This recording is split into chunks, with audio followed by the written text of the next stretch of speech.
Self defence course শুরু করেছি, আগামী পরশু থেকে শুরু হবে। এটা অনলাইনে চাই, কৃষি শিক্ষার্থীরা চাই যেভাবে ক্লাস হচ্ছে এভাবে হোক। তো আমরা বলেছি যে ডিপার্টমেন্ট যেভাবে চাই তারা আমাদের কাছে আবেদন করলে আমরা বিশ্ববিদ্যালয় প্রশাসনের সাথে কথা বলবো। তো কৃষি শিক্ষার্থী আমাদেরকে সে আবেদন করেছে, আমরা ওই ডিপার্টমেন্টের সাথে কথা বলেছি, বিশ্ববিদ্যালয় প্রশাসনের সাথে কথা বলেছি। তো আমরা চাই যে এই শিক্ষার্থীরা যেভাবে চাবে আমরা ওইভাবে তাদের। আর এর বাইরে আমরা সেলফ ডিফেন্স কোর্স শুরু করেছি। সেলফ ডিফেন্স কোর্স 28 তারিখ, আগামীকাল থেকে 28 তারিখ, আগামী পরশু থেকে শুরু হবে। আমরা আশা করব শিক্ষার্থীরা আসবে। আমাদের হচ্ছে মল চত্বরে 10:30 থেকে শুরু হবে এবং আমি নিজেও থাকবো সেলফ ডিফেন্স।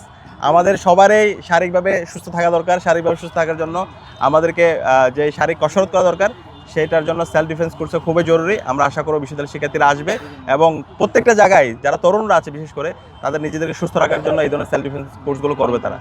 আচ্ছা, আর এই সেলফ ডিফেন্স কোর্স আমরা প্রত্যেকটা মেয়েদের হলে ইতিমধ্যে করেছি। 5টা মেয়েদের হল আছে, প্রত্যেকটা হলে করা হয়েছে। এর বাইরেও আমাদের এই কোর্সটাকে একটা প্রাতিষ্ঠানিক রূপ আমরা দিব এবং এটা চলতে থাকবে। আর হ্যাঁ, আপনারাও আমন্ত্রিত।